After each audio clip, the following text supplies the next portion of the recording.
So, hi, I'm Will, and I'm bisexual. And that's a really challenging thing I still find to say.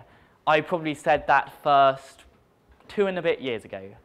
And it's a strange world we live in, where it is so powerful, but it's something we can't avoid. And so it's been a journey that I've had over many years to come to this place, and there's various stages on this journey that I've gone through. And one organisation that I'd really like to talk about to start off with is the Queer Youth Network, which, if I can get this to work, there we go, which is a national organisation set up a bit over 10 years ago now. And it's based online, but has groups that meet up in local places. And so I first discovered it before I'd even come out to anyone. And it was this website online. And so I was like, this is interesting. There's young people like me, I guess, out there somewhere. You know, I don't know them yet, but maybe I will. And so I got a bit involved on the forum and stuff, and it led to me on one day, you know, 2-ish years ago, turning up at Victoria Station and kind of meeting up at a spot and kind of saying, ooh, there's a group of young people. They look normal. They look just like everybody else. And that's how it happened. And it's such a sense of community to find yourself. You turn up, and half the people there haven't been to an event like that before. Half the people have and have been going for, you know, months or years. And suddenly you belong, and you're there, and, you know, it's crazy. Some of the people are crazy. I'm crazy, like a lot of people. And you're just kind of like, goodness, like you're dropped in at the deep end. But it's such a strong, important feeling, and it's something that, you know, it's something that's really important for young people and old people, this sense of knowing who you are and where you belong, and, you know, the communities that you fit into at school, at work, you know, outside of school. And that is something that I found, you know, is a theme that runs through all of our lives, and something which, you know, I've now been at university for 1.5 years, and it's something that happens again and again. You get thrown into new communities, meeting new people, and in effect, defining who you are. So as I grew up, you know, there was a point when I was maybe 11 when you realized, you go, wait a second, not everyone's like me. It was literally like that. I was like, people like, you know, I went to an all-boys school when I was younger, and it was kind of like, everyone likes girls. I like girls. I like guys. Everyone must like guys. No. That was something I learned fairly quickly. And it means that you end up hiding something. And yes, I was bullied a bit when I was around 11.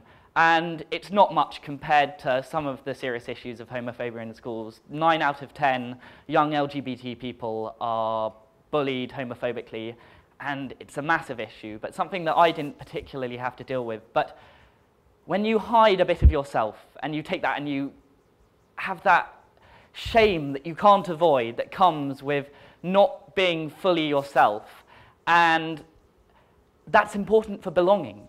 When you can say, I am this and I am part of something, if there's a bit of you that isn't part of something, then you're not fully part of it. You're not connected. You're not part of the greater body.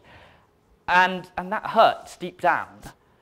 And so it's been a very long process, and it's a very freeing process to work out who you are, what you are, where you belong, who your friends are, and where you are in society. And so it's something that everyone has to go through. And personally, I now do stuff with the Queer Youth Network, and at university, work with the student union LGBT stuff there.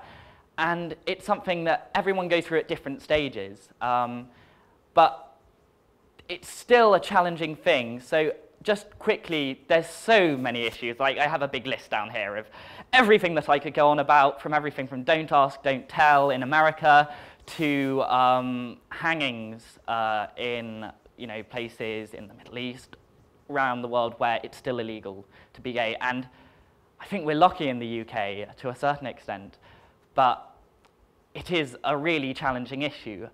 And it comes down to perceptions and what people's perception of everyone else is. And so it does change with generations. And so I recently read a couple of days ago a story about a guy who's gay living in Mexico City. He has a friend who's absolutely fine with it, and his perception of gay people is, oh, they're just normal. But then when it comes to people who are transgender, he's just like, no, it's just wrong. And you have this issue with a whole load of stuff, preconceptions about women, about sexuality, about race, about religion, and it's so powerful, and it's a really big issue about how we're perceived and the boxes that people put us in. And it's an issue that comes up again and again, and it's something that one might ask, where's my box? Do I need a box? And boxes are, there's part of me that likes boxes. They're very powerful things, so it can identify. But when I say some of the boxes that I might put on myself, I might say I'm a student, I'm bisexual, I study computer science, I'm on the committee for the Musical Theatre Society. All things that will bring up in all of your minds different thoughts that will pop up. And you'll be connecting all these different things that you know, oh, I know someone who did that. Or I remember doing that, or I heard in the media that so-and-so has so-and-so. And that's really powerful. That's how we work. That's how we, relate people. Only the other day, I was thinking about two people who did maths, and I said the wrong name for someone, because they're really similar. They look really similar. And so in my mind, they're almost the same person. And so I was having dinner and just said the wrong name, and I was like, dash, have I treated that person as an individual? Where do they fit in my head? And as we grow up, you have to find the boxes that you're happy with, and sometimes you have to make new boxes. Being bisexual, there's a ton of issues that come up.